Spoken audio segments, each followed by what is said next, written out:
Hello everyone, welcome back to Entertainment Tutorial.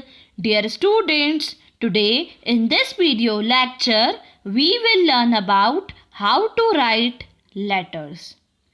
First, we understand what is letters. Dear students, letters is a written message conveyed from one person to another person. Letter जो होते हैं written form होते हैं, मतलब हम इसको right करते हैं. क्यों लिखते हैं? हमारा मैसेज कन्वे करने के लिए from one person to another. Letters are very important to remain in touch with friends and relatives. Dear students, you know पहले के ज़माने में जब मोबाइल इंटरनेट ये टेक्नोलॉजी नहीं थी तो जो लोग थे, पीपल थे, वो एक दूसरे के से कनेक्शन के लिए क्या करते थे? एक दूसरे को खत लिखा करते थे. तो letters play a important role in our life. आजकल हम भूल गए because we use the modern technology like Gmail, internet, WhatsApp, Facebook, Instagram and etc. That's why we did forget how to write letters. The primary purpose of letter is communication in written form. Primary purpose क्या होता है letter लिखने का? कि communication, मतलब हमारी बात को दूसरों तक पहुंचाना. किस फॉर्म में? रिटन फॉर्म में. लेटर्स में be divided into following categories. Mainly two categories में इसको डिवाइड किया गया है. First is informal letters, private और business letters. Second category is formal letters. Formal letters is used for business और official letters. First we understand formal letter. Formal letters, it is written for business and professional purpose. Professional purpose और business के लिए जो letters लिखे जाते हैं वो formal letters होते हैं. Formal letters में आपको एक बात ध्यान रखनी है, letter लिखना किसको है? पहली. दूसरी, किस बारे में लिखना है? ये बात आपको क्लियर रखना है. पहली, लेटर लिखना किसको है और किस बारे में लिखना है, ये बात आपको क्लियर होनी चाहिए. Informal letters, simple language is use. Simple language use की जाती है that can be easy to read and understand. जो पढ़ने में और समझने में बहुत ही आसान होती है. हम इसमें बहुत ज़्यादा टिपिकल लैंग्वेज का यूसेज नहीं करते हैं. Formal letters are written to government, departments, official work, letter to principal, editor, director. ये लेटर किस किस को लिखा जाता है? गवर्नमेंट डिपार्टमेंट में ऑफिशियली आपको कोई वर्क हो, स्कूल में प्रिंसिपल को लेटर लिखना हो, एडिटर को और डायरेक्टर को. Now we understand about the informal letters. Informal letter is used for personal communication. Personal communication के लिए हम इनफॉर्मल लेटर्स का यूज़ करते हैं. आजकल जो है वो इनफॉर्मल लेटर्स का यूज़ जो है वो बहुत कम हो गया है. क्यों कम हो गया है? बिकॉज हम टेक्नोलॉजी से अटैच हो गए. हमें किसी से भी बात करनी होती है, हम कॉल लगा लेते हैं, व्हाट्सएप पे मैसेज कर दिया, Instagram, Facebook, we are all using technology. तो हम क्या किया, हमने इनफॉर्मल लेटर्स को हम भूल गए. But for the exam purpose we study about the informal letters. Informal letters uses casual and emotional tone. Dear students, the language should be clear and simple used in the informal letters. Informal letters are written to friends, relatives, neighbors, family friends instead of business. Hope you understand the concept of formal and informal letters. Now we deeply understand the format of informal letters. Dear students, जैसा कि आपने समझा, आपको formal letter लिखते time कुछ बातों का ध्यान रखना था.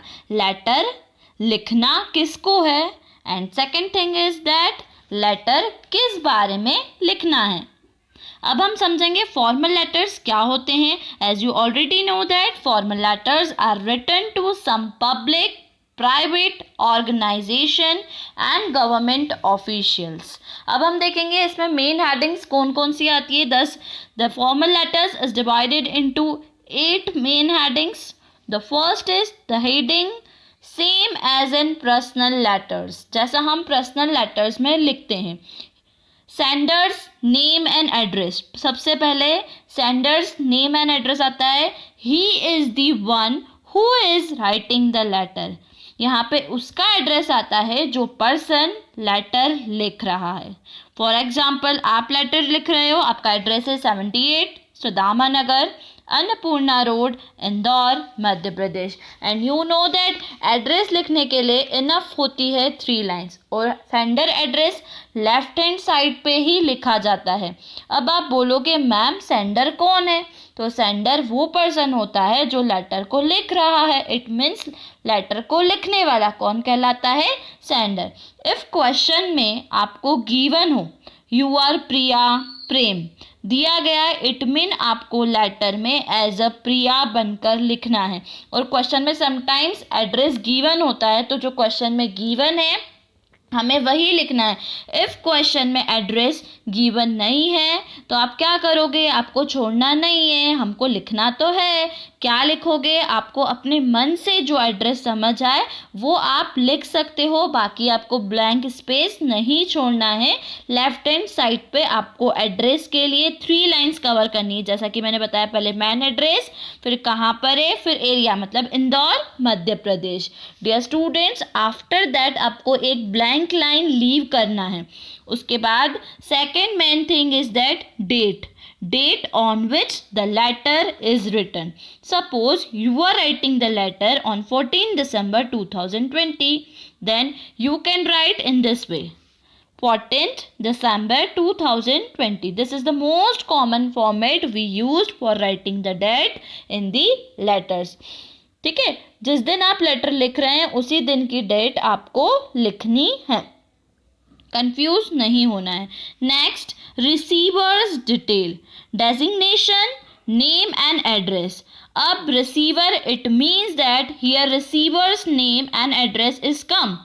Who is receiving a letter, जो लेटर रिसीव कर रहा है, और we can say that for whom the letter is written, जिसके लिए हम लेटर लिख रहे हैं, उनकी डिटेल्स यहाँ पर रिसीवर्स डिटेल्स में आएंगी।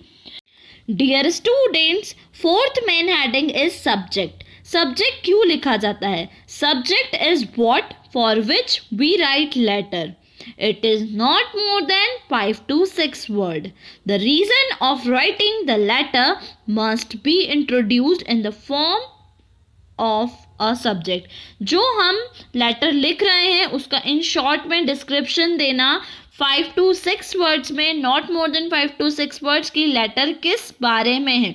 It is used so that reader immediately know about what the letter is about, कि लेटर किस बारे में हम लिख रहे हैं. Next, fifth main heading is salutation. A salutation is a greeting word used in a letter. Generally we people use dear sir and dear ma'am. But if the receiver is unknown to us, then we write sir and ma'am. Dear students, formal letter हो या informal letter हो, salutation हमें लिखना होता है. And अभी हम informal letters की स्टडी कर रहे हैं. इनफॉर्मल लेटर में हम maximum dear sir and dear ma'am लिख रहे हैं. बट इफ़ समटाइम्स ऐसा होता है जैसे हम लेटर लिख रहे हैं, इट मीन्स जो रिसीवर है, जो रिसीव करने वाला है लेटर, हम उसे नहीं जानते, इट मीन्स वो पीपल हमारे लिए अननोन है, तो हम क्या लिखेंगे? Sir and ma'am. Next, sixth main heading of the letter is body of the content. The body of the letter is actually divided into 3 parts. First is introduction, second is main content, and third is summary. Dear students, you know the body of the content of the letter plays a very important role. ये बहुत important role play करती है. अब हम सबसे पहले देखेंगे कि इंट्रोडक्शन पार्ट में क्या लिखा जाता है. Introduction tells the purpose of the letter. Letter का मेन पर्पस क्या है ये हमें इंट्रोडक्शन में, मतलब सबसे पहले वाली लाइंस में पता चलता है. After that second main component is main content. Main content tells the necessary detail. जो भी मेन इंपॉर्टेंट पॉइंट्स होते हैं वो हम इसमें हाईलाइट करते हैं. Summary. Summary summarises the information provided. Summary last में देना कि जो हमें इंफॉर्मेशन प्रोवाइड की गई है.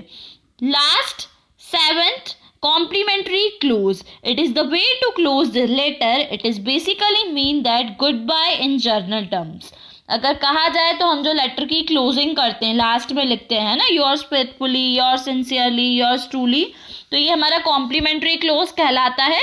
इन जनरल टर्म्स वी से गुड बाय. तो अगर हम लेटर टू एडिटर लिख रहे हैं तो हम मैक्सिमम क्या यूज करते हैं, yours truly. And the last is name and sign of senders. Senders name and designation also be added when it is required. जब required होती है जब भी हम लिखते हैं. Dear students, let's revise the format again. Format of formal letter. सबसे पहले क्या लिखते हैं हम, नेम एंड एड्रेस. किसका, सेंडर का, जो सेंड कर रहा है, इट मीन्स जो लेटर को लिख रहा है.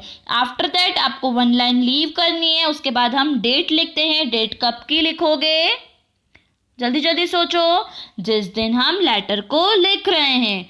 आफ्टर दैट वन लाइन फिर से लीव करनी है. फिर रिसीवर्स की डिटेल लिखनी, receiver's designation, name and address. जिसको हम लेटर लिख रहे हैं, लेटर जिसको हम एड्रेस कर रहे हैं, उसका एड्रेस यहाँ पर आएगा. After that salutation. सैल्यूटेशन में मैंने जैसा बताया मैक्सिमम हम dear sir and ma'am use करते हैं. But if the receiver is unknown to us then we write sir and ma'am. After that, subject. It plays a very important role. What the letter is about. Letter किस बारे में है ये हमें कौन बताता है, subject बताता है.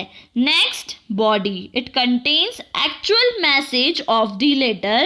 It is subdivided into 3 parts. First is introduction, second is main content, and third is summary. Introduction tells the purpose of the letter, and main content tells the necessary details, and the last is summary. Summary summarizes the information provided.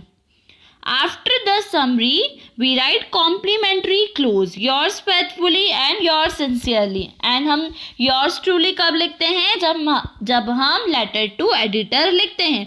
and in the last designation, name and sign of sender. जो लिख रहा है उसकी name, sign और address आता है. Hope you all well understood the format of the formal letter. Thanks for watching.